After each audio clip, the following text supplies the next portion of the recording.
बहुत से लोग सनातन में पीपल की पूजा करते हैं। कौन कौन करते हैं पीपल की पूजा? जो नहीं करते हैं वो करना शुरू कर दो। कुछ नहीं कर सकते तो कम से कम पीपल पे जल चढ़ाना शुरू कर दो। 5 मिनट की ये कहानी मैं आपको सुना रहा हूं। इस कहानी को ध्यान से सुनना। रविवार के दिन पीपल को जल नहीं चढ़ाना चाहिए। रविवार के दिन न तो तुलसी को जल चढ़ाया जाता है और ना ही पीपल को। शनिवार की शाम को अगर आप दीपक भी जलाएं पीपल के नीचे, इसका बहुत बड़ा फल है। एक बहुत अच्छी कहानी 5 मिनट की है, इसको जरा सुन लें और उसके बाद में फिर आगे कथा बढ़ाएंगे। एक ब्राह्मण थे, वन में रहा करते थे। पीपल का एक वृक्ष उनके आश्रम में था, उन्हीं के आश्रम में था।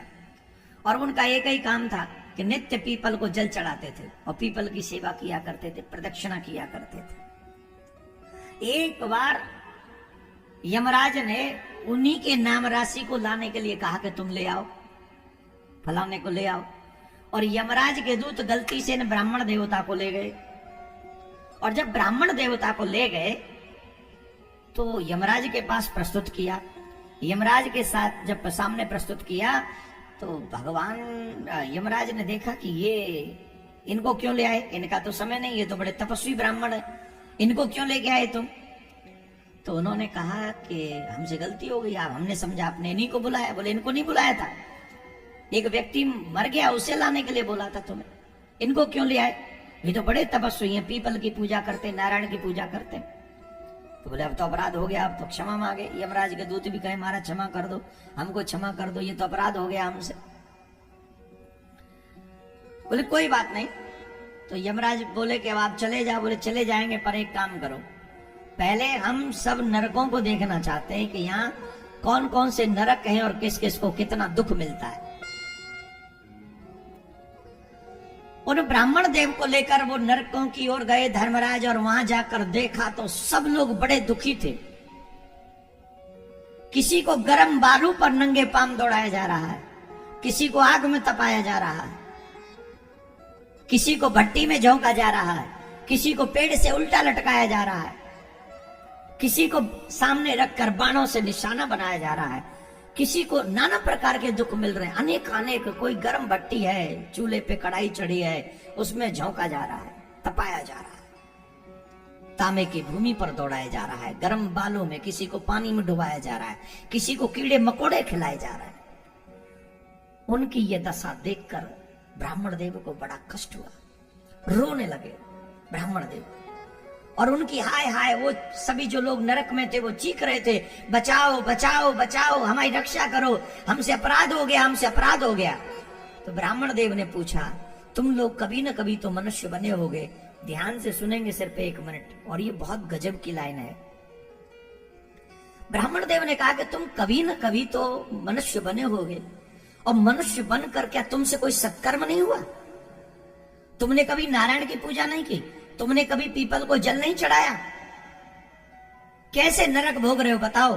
तो उन्होंने कहा महाराज हमारे नरक भोगने का कारण है, कई बोले हमने झूठी गवाही दी कोर्ट में जाके, किसी ने कहा मैं रात दिन चोरी करता रहा, किसी ने कहा मैंने पर स्त्री गमन किया, किसी ने कहा कि महाराज मैं आए हुए अतिथियों को बड़ी घूर घूर के दृष्टि से, क्रोध भरी दृष्टि से देखता था। अनेक पापी थे, नाना प्रकार के पाप करते थे। मैंने अपने माँ बाप का अपमान किया, मैंने वेदों की निंदा की, मैंने पुराणों की निंदा की, मैंने भक्तों की आदि इतनी बातें सुनाते रहे। भगवान ब्राह्मण देव बोले तुमने इतने पाप किए, तुमसे कोई सत्कर्म नहीं हो? बोले एक भी सत्कर्म हमने नहीं किया। तो धर्मराज ने कहा चलिए अब आपका हो गया, आपने नरक देख लिया, आप निकलिए, चलिए अब आप नीचे जाइए। ब्राह्मण देव ने कहा मैं नहीं जाऊंगा। बोले क्यों? बोले इतने लोगों को दुखी देखूं तुम्हारे नरक में, और इतने लोगों को दुखी देखकर भी मैं शांत रहूं और मैं लौट जाऊं, तो मैं काहे का ब्राह्मण? उन्होंने वही प्रार्थना की भगवान से और कहा अगर मैंने एक क्षण भी हे नारायण तुम्हारी सच्चे मन से तपस्या की हो, सेवा की हो, तो आप मेरे ऊपर कृपा कर दीजिए। क्या? बोले जो नरक में ये दुख भोग रहे हैं इनको नरक से मुक्त कर दीजिए। महाराज ब्राह्मण देव का यह संकल्प हुआ कि वो सब पापी उनके संकल्प भर से वो शरीर त्याग त्याग कर दिव्य दिव्य रूप बनाकर भगवान के स्वर्ग की जाने के लिए तैयार हो गए। सब जाने लगे, नरक खाली होने लगा और ऑलमोस्ट सब चले गए। कुछ पापी लोग बचे रह गए, उनका कल्याण नहीं हुआ। बोले उनका कल्याण? तब नारायण भगवान प्रकट हुए। यमराज ने कहा प्रभु ऐसा इन ब्राह्मण देवता ने क्या कर दिया कि 1 सेकंड में सब नरक खाली हो गया और फिर कुछ पापी और बचे रह गए। कुछ पापी और बचे रह गए, इनका कल्याण क्यों नहीं हुआ? 2 प्रश्न है, ये इनका कल्याण कैसे हो गया और ये बचे कैसे रह गए?